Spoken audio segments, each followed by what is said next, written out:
Hello and welcome back to another Imperator Rome Dev Diary video, the first one of 2021. That's right, everybody. The developer team with Imperator Rome over at Paradox Games is finally back from their well-deserved holiday break, and they're out with another Dev Diary for the Marius 2.0 update and the Heirs of Alexander DLC pack that we can expect and be excited for soon, I think. Upcoming here in Imperator Rome. So this one here is from Arhio, the game director. We've been hearing from him a lot in the most recent Dev Diaries. Let's see what he has to say. Greetings all. Today at Chomp Mist, we'll be taking you through the mission trees for the final nation we're covering in the Heirs of Alexander pack, Mechadon. Okay, so in the last three, done all the Diodaki so far. The first one was Egypt, I think, and then Thrace and Antigonus, and now we're getting to Mechadon and Cassander. But before we deal with the bloody Cassander, however, it's time to explain some of the mechanics I've been teasing on Twitter over the holidays. That's right. So Arhio here is fairly active on Twitter, tweeting out stuff, teasing stuff over the holidays. I was privy to that.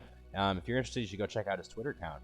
And one of those things is civilization value. So this has been in the game for a long time, since launch, of course, and the times when I can remember needing it most are when you're trying to transition from a tribe into sort of a settled civilization. You're going from a tribal government to a monarchy or to a republic. You need high civilization value, and you also need high civilization value to found cities, if I'm not mistaken. So it's definitely sort of just a gaming metric. I never really had much of a problem with it, but let's see what they're doing to tweak it. There are some significant changes coming to civ value. As an abstraction, it has never quite resonated with me. It is used at various points in the game to represent different things and can largely be ignored beyond a certain point. Yeah, I mean, if you're already civilized enough, you don't need it too much. It's also a way, if you build up civilization value, I think that the adjacent areas also become more civilized. So if you're constantly getting raided by barbarians who come out of your border areas, if you raise the civilization value on those border areas currently, that's a way to sort of mitigate or prevent future barbarian incursions coming from those barbarian sort of uncivilized borderlands. For the purposes of this rework, local civilization value is being more explicitly defined as the state of the infrastructure and sanitation of any given location. So they're redefining it to mean something fairly specific. If your infrastructure and the better your infrastructure and sanitation in a locality, the higher that locality is the civilization value. So it applies to locales and not whole civs, I guess. And I think that's how it has been.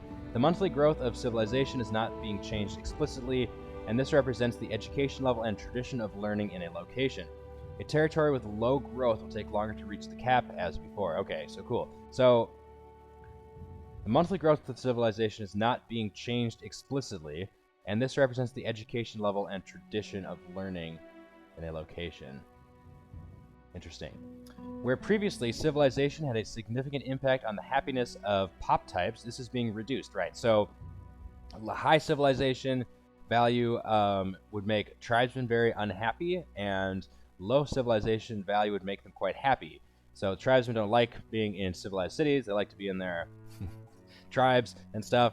And same thing with citizens and freemen; they don't like being in low civilization value spots. But apparently they're nerfing that. This is in part due to the cultural rework, which focused on cultural pop types and citizenship. After all, why should a citizen or noble resent living in a low infrastructure province if that is the norm for the area? I agree.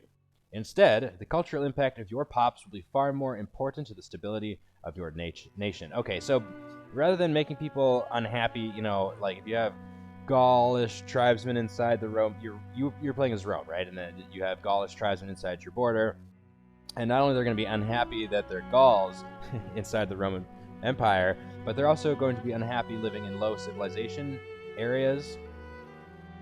Or not them, but the citizens, the Roman culture citizens and nobles would be unhappy living in those areas. So they're nerfing that a little bit. I think that's probably a good thing.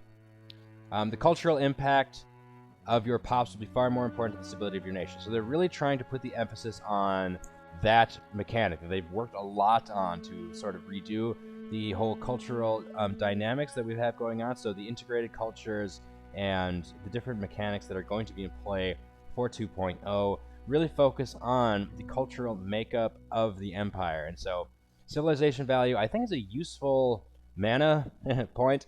It's a useful metric. It's a useful thing, a useful number to represent certain things. But we don't want it taking the place of more important mainstay staple things of what the devs intend for the game, like the culture system. But civilization will now have a significant impact on the output capabilities of a province and should be regarded as one of the most important local values. As such, we're giving it a pride of place in the new territory UI. Okay, and moving on, the effects of civilization are similarly important. So this is what we have going on in this above picture, and in terms of the civilization value being translated into what's actually happening here. Population capacity plus 10.01%, supply limit plus 40%, barbarian growth minus 0.2, population output, migration attraction, local citizen happiness, local freeman happiness, local noble happiness, all of that is boosted. The only thing that gets a reduction is tribesman happiness. Civilization increases by 0.05 every month as the civilization value of Rome is below their maximum of 42. Right, so it grows every month as before. Very cool. As you can see, the civilization value of territory still has some effect on happiness, but far more impact on the overall output. Population output is now also tracked to the territory in the territory UI. Great. So now you can actually see what your populations are producing as output in this screen right here. So we have horses, civilization value plus 40.05%. Wow. So I do like the way they're mixing it up. So they're both nerfing and sort of propping up the civilization value mechanic that they had before. They're making it less important for happiness, but more important for the overall feel of a city. And I do think that's what it would be best used for, is really honing in on the character of a given place and making it feel more unique. And the way that it interacts with the pops and possibly with resources and the like. I think that all that sort of interplay is really good to the extent that you make it possible. I think that anytime these mechanics sort of interplay with each other and feed off of each other and give you trade-offs as opposed and give you meaningful trade-offs that you can consider and make from time to time, I think it's really good. It's really good. A territory will break even at 30 civilization value, assuming no other modifiers are present. The output of territories where the dominant culture is not integrated will be subject to the further penalty, as will settlements. Okay, so non-integrated cultures naturally will not be as valuable as those who are integrated. So you do get some debuffs here, some penalties for your non-integrated cultures. So your cities, in order to achieve their maximum potential, you need to do something about its cultural composition. So that's by integrating, or maybe some other means. We'll see. But I do like that there are trade-offs. There are choices to be made here. Note the current starting max civilization level has not yet been adjusted for any territories. It will appear as over the cap in many of these WP screenshots, or work in progress screenshots. Yeah, work in progress, people. Possibly relatively happy living in rural provinces, but will produce less compared to their urban brethren. This can of course be offset, as we will find out later. Okay, so cool. That's it for civilization value, and there's going to be a sort of dichotomy between the rural provinces and urban territories. Their production levels won't be the same, but there are ways to offset that. And yeah, it's really cool. And there's no reason for citizens or nobles to be unhappy living in rural areas if that's what the area is what they were saying. So that whole thing has been nerfed a bit, and yeah, I'm glad that they're making this more dynamic, more meaningful. Next is generating civilization cap. So Rome, it's mentioned above, is 42, and they said the flat rate is 30. I think that's what they meant. Along with these changes, an important change to the way in which we generate civilization cap is being introduced. So, not all the territories, of course, have the same civilization cap. You have to work to raise it. So like Alexandria has a higher one in the current build of the game, and say if you went like all up into Scandinavia or something like that, it's gonna be much lower. So let's see what they have to say about generating the civilization cap. Along with these changes, an important change to the way in which we generate civilization cap is being introduced. Right, I just read that. Maximum civilization in Roma. The maximum civilization in Roma is 42% due to base of 10%. Aristocratic Republic 20%, oratory advances 1%, marketplace. Okay, so buildings. So these are tech advances, oratory. You get an extra 1%. You get 20% from your aristocratic republic, or probably other government types offer similar value, and base is 10%. So this is what is interesting. These last four in bold. These are all buildings. So buildings will increase potentially your civilization value in a territory or city. The contributions from government type and oratory technology have been drastically reduced, okay, and are likely to be reduced even further. Instead, local factors become far more relevant, namely buildings. I love this. This is a phenomenal change. I do like, again, interplay. You have two systems or subsystems at work here. You have the government structure teamed with the oratory advances, and that's sort of meta, that's sort of generic a bit, sort of like over, an umbrella hanging over the entire thing. But it does not take into account individual circumstances in a given territory. That's where the buildings come in. And we have marketplace, court of law, training camp, tax office. Now somehow the training camp is giving the biggest boost, but in any case, I like that local circumstances dictate this more than your generic settings, if I can say that, or what you happen to have your government as. And since most of the other factions in the campaign also benefit from these bonuses too, it's better to nerf the general stuff and boost the specific stuff. That makes it more dynamic, more fluid, more unique each campaign.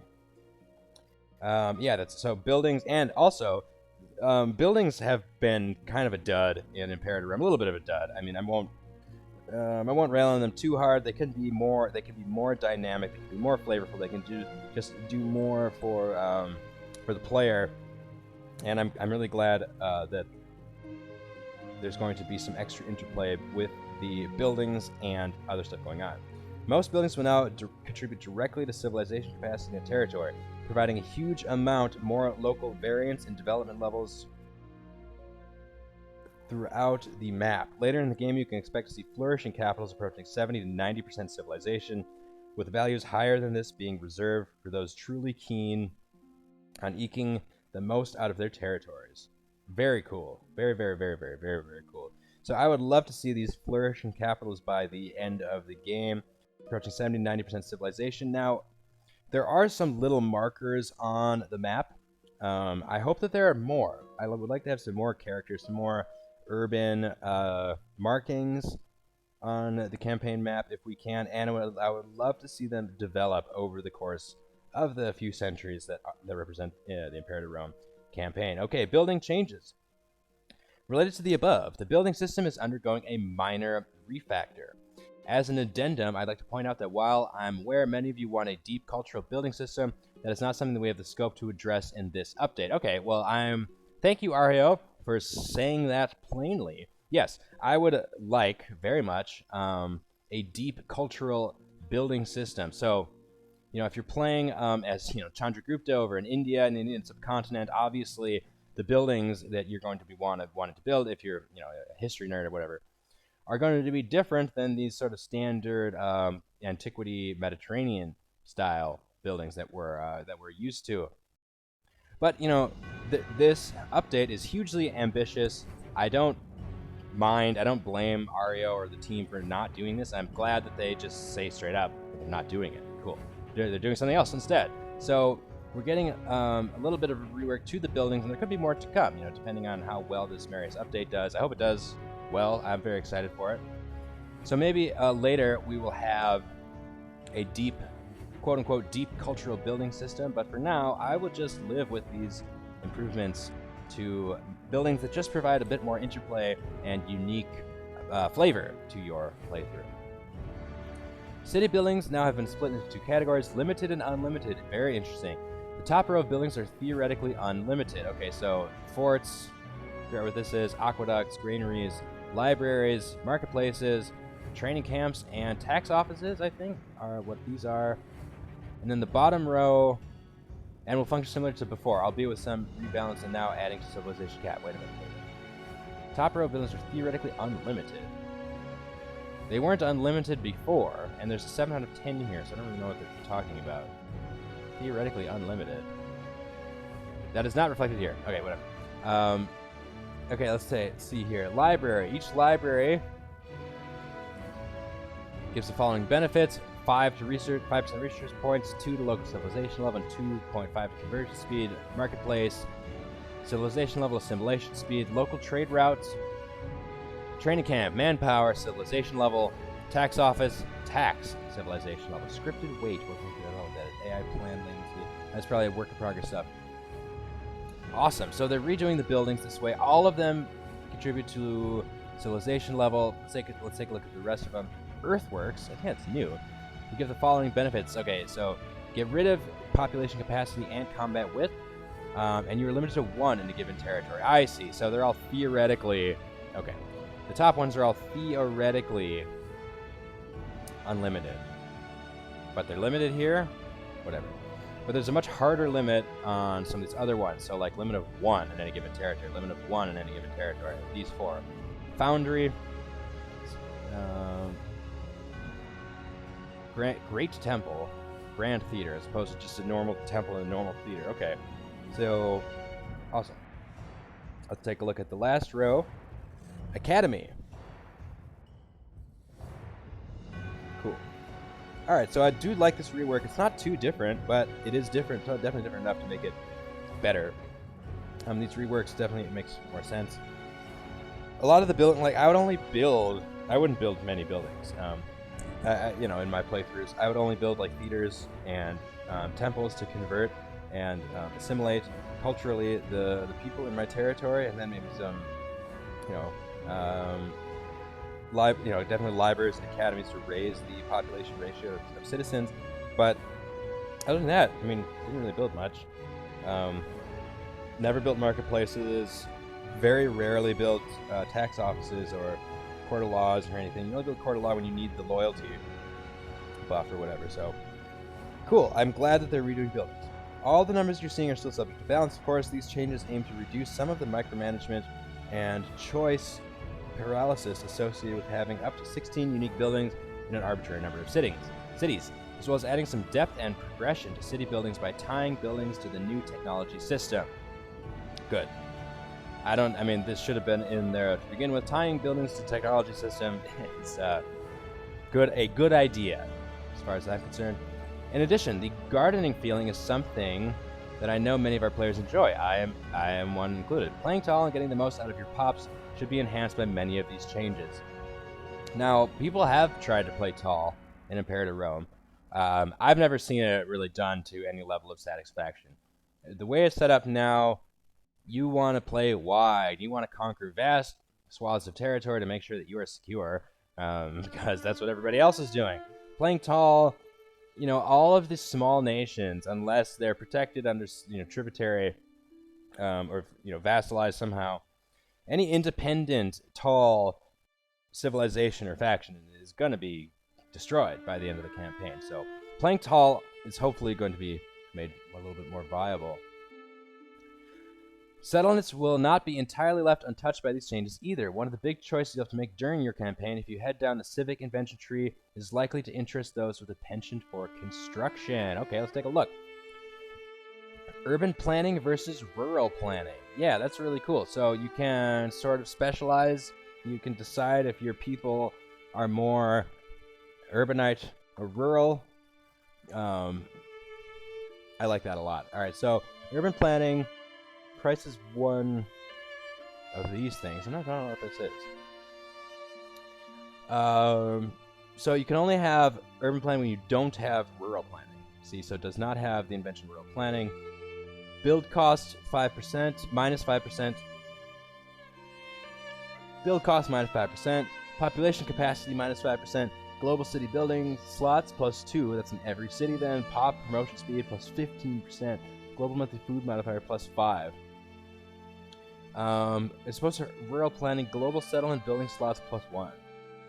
Now, at first glance, there's no comparison here. Clearly, the urban planning is better. Look at all those extra buffs it gives you. However, rural territories are far more frequent than city territories, urban territories, and of course, urban territories get a certain allocated amount of slots to build buildings in. But at rural territories, you only have one. There's only one building slot in all of your rural territories, and all of your many rural territories. So to double that number, and some of those are pretty good. Some of those rural buildings you can't build in cities. Some of them are okay. So depending on your situation, it'll be interesting to see what people's choices are. So that's it for Ario.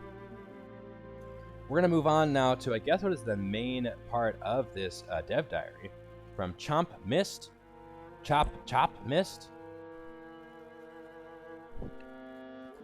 Okay, hello there. It's Joe. Wait, are you Joe or are you Chop Mist? All right, anyway, it's Joe from Content again. Back to you through the next set of missions coming to the Heirs of Alexander expansion. This time we'll be looking at Mechadon. The story of this kingdom is a complex one, the crown fitting between the dynasty of Alexander's successor Cassander and a myriad of petty claimants until the Antigonid dynasty eventually secured the throne, remaining there until the Roman conquest.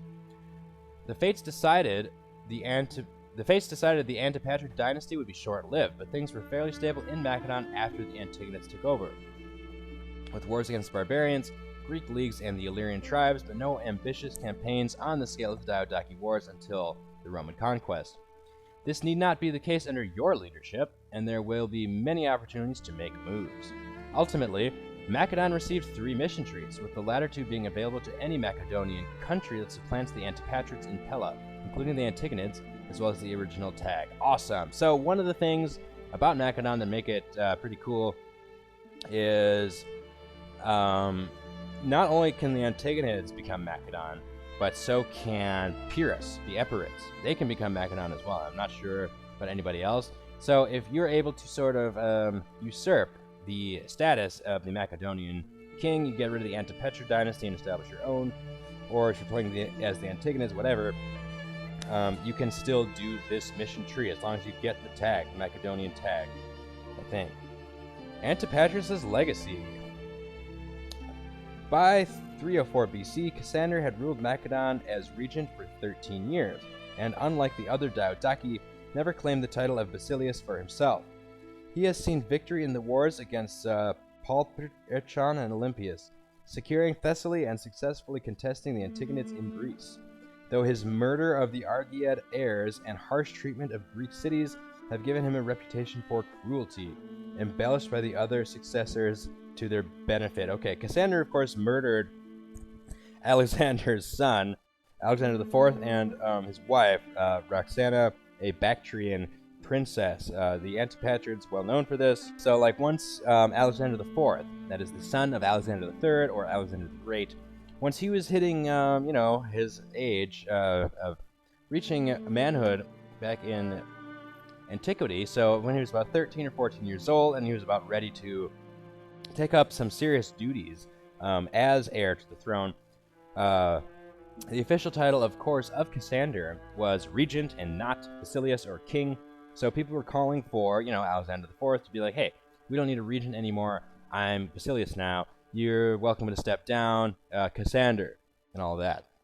And then Cassander, of course, promptly had Alexander IV and his mother assassinated. Right. So let's see what we got here for Antipatrice legacy. Let's take a look at some of these names of these missions here. Last of the Argead. So are we going to be having a mission to, like, oh wow, to kill the... Whoa. Alright, let's read this first. Antipatrice was a great ruler, governing Mechadon while Alexander went east and defending her from the opportunists who sought her undoing in the wake of the king's death. His eldest son Cassandros, a friend of the Argead king, has chased the treacherous Polyperchon out of Mechadon, claiming the regency for the Antipatrice family once again, and removing the threat of both Alexander's illegitimate foreign heir, Alexandros IV, and his alleged bastard, Heracles, for the sake of the country. The Antigonids stand strong in the east, but they have made few friends by their fortune. We must ensure Antipatrice's work is not undone by securing the continuation of his dynasty through Cassandra's legitimate Argead heirs by Alexander's half-sister, Thessaloniki. That is fascinating. That is an excellent way to set this stuff up. So I guess you don't really have a choice as far as Antipatrice here is concerned, or Cassandros here is considered rather. Alexander IV is a foreign, or whatever, because the mother is Persian or Bactrian, and so Antipatrice was married to Thessaloniki, which was Alexander's sister. So through that, they're claiming legitimacy. Very cool stuff. Cassandra's immediate objectives are to prevail in the Greek wars against Antigonus. Chalkis being an important target, and ensure they do not reconquer Corinth, a symbolic center of Macedonian authority in the region. Establishing the League of Corinth is an objective Mechadon shares with the Antigonids, creating a strong and loyal Greek feudatory if they can push the other successors from the peninsula. Great. Cool. Okay, yeah, and this symbol, these are ports, right? These are ports. Before I said I don't remember what this is, but yeah, these are ports. With different levels. It looks like all of them are level 1, except for these two. And level 3, one in Pella and one here. Got the League of Corinth down here. So if this is your mission here, basically, if you're Mechadon, you want a united Greece under your suzerainty? Sovereignty? You want to be the head of a Hellenic League of your own, sure. Okay. Let's move on. To help achieve these ends, Mechadon has choices to make on the diminishing gold mines of Pangium, which funded Alexander's initial invasion of Asia, as well as undermining the Athenian democracy to strike at the Antigonids' hold over Greece, and establishing Antipatria in Thessaly as an alternative to the Antigonids' historical city of Demetrias. Alright, let's take a look at this. Our intrigues in Athens have been a resounding success, with our partisans under the leadership of Cephalon taking the Archon's chair and inviting our garrisons back into Athenae once more. Okay, cool. So what happens? Athens becomes an oligarchic republic as opposed to whatever it was? Democratic republic, maybe? Not sure. Athens will become a feudatory of Mechadon and taking the kingdom gains claim on Athens. Interesting. So once you do stuff, like you complete this, then the Antigonids, as your rival basically in Greece, they get to respond. So the Antigonids, that's really cool. They get some free claims if their rivals conquer territory. So Athens is independent. Well, it's actually a feudatory. It's a feudatory. It's not independent. It's a feudatory of the Antigonid kingdom at the beginning of the game. So if the Macedonians take it, the Antipatrids take it, rather, you get a claim on it as the Antigonids. That's very cool. The long-standing rivalry with the Taulantians and Epirites will also be a pressing concern. Their conquest putting an end to Western threats and distractions from the Diadochi Wars. Mechadon may also uplift or annex the Peonian Tribes to the north. Annex sounds nice. Yeah, good. So the Peonian Tribes, is there a map of that? Okay, not really. Peonian Tribes are those little tribal vassals that are north of Mechadon's starting location, and I've actually, I haven't played as Mechadon that much, but tribal vassals. Let me say a word or two about tribal vassals. Tribal vassals in Imperator Rome, as currently built, and despite all the awesomeness coming out of these dev diaries in the past few months, haven't seen anything about this particular point. But tribal vassals contribute nothing. Basically, nothing. They'll give you literally something on the order of 30 manpower or something like this. You can't call them to arms when you go to war. You can't get their troops or anything. You just get a flat, really low percentage of whatever they can produce, and because they're tribal government types, they don't produce that much, and then you don't get very much, and then you can't attack them. Anyway, so typically what I do in Imperator Rome is if I have a tribal vassal, I get rid of it.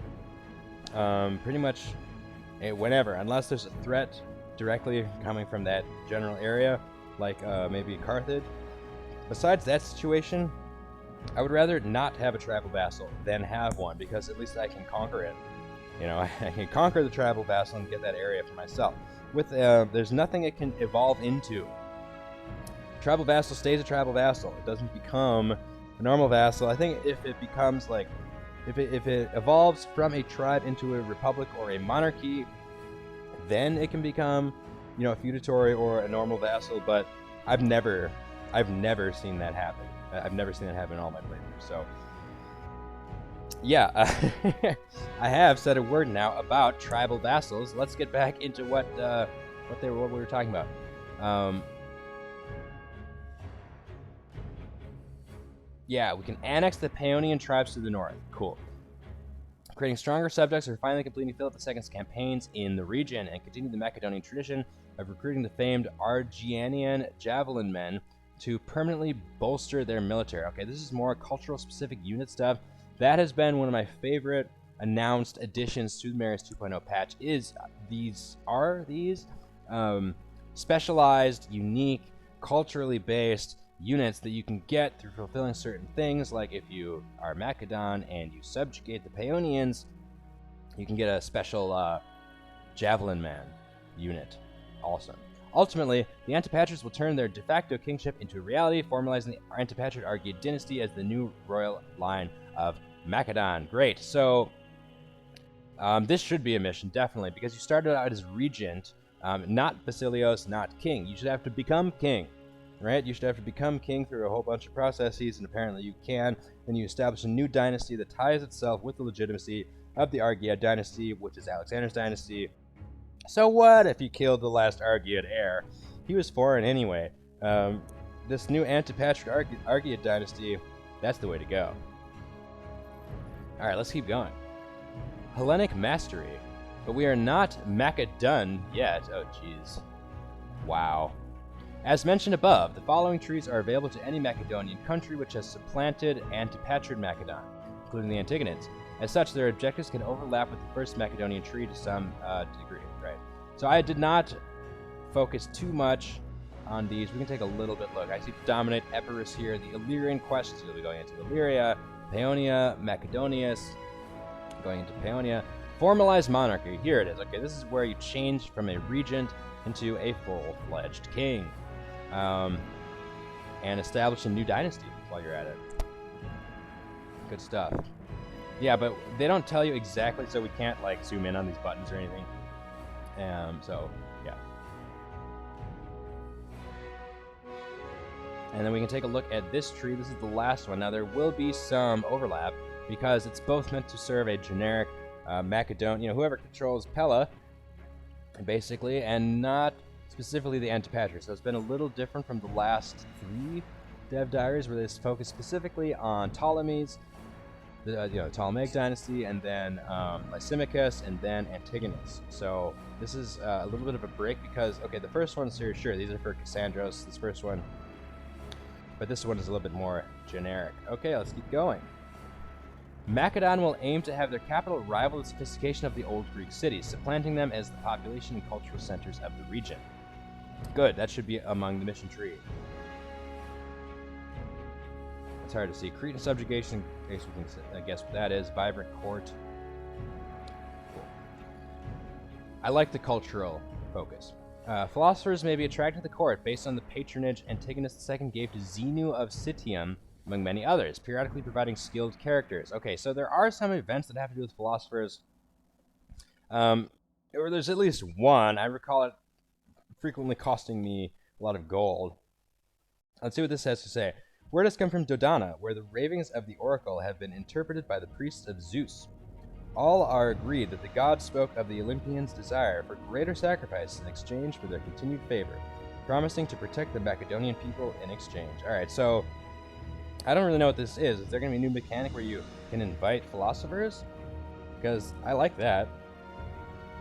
Securing the main Greek cities directly will allow you to expand your influence, increasing assimilation speed and tax in the region, while controlling Messene will allow the construction of a fortress at Mount Ithome, a fourth fetter securing control over the Peloponnese, which was suggested to Philip V.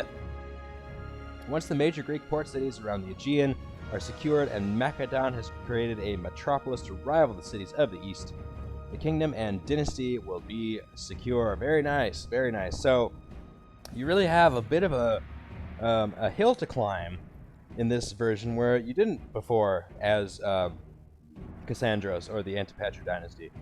Now you have this a bit of a chip on your shoulder because all the other Diadochi, they're kings and you're not. You have to become a king and you have to build up your city to the same glory as the eastern one. So you're a little bit behind the other Diadochi, they make it sound like here. Adriatic Dominance. Lastly, the third mission focuses on expansion westward into Illyria, something which was attempted unsuccessfully by Philip V, whose ambitions provoked the ire of Rome and ultimately led to their invasion of Greece and the end of the Macedonian kingdom. That's too bad for them. Alright, so we can look through this. You want to take over the Adriatic, of course, and surely this will anger the Romans. Barbarian Corsairs, I wonder what that's about. Italic Coast, yeah, so Mechadon, of course, Royal Mechadon, that old thing, Alexander's Mechadon, was ended by none other than the Roman Empire, but Imperator Rome gives you the opportunity to play history your own way, and you can take the Macedonian power, cross the sea with it, and destroy all those on the Italian peninsula, including the Republic of Rome itself, if you want. Mechadon will vie to control the Hellenic colonies of the Western Sea by diplomacy or trade, developing a chosen city to become its hub on the Adriatic, and constructing a road over the mountains between it and Pella. Cool!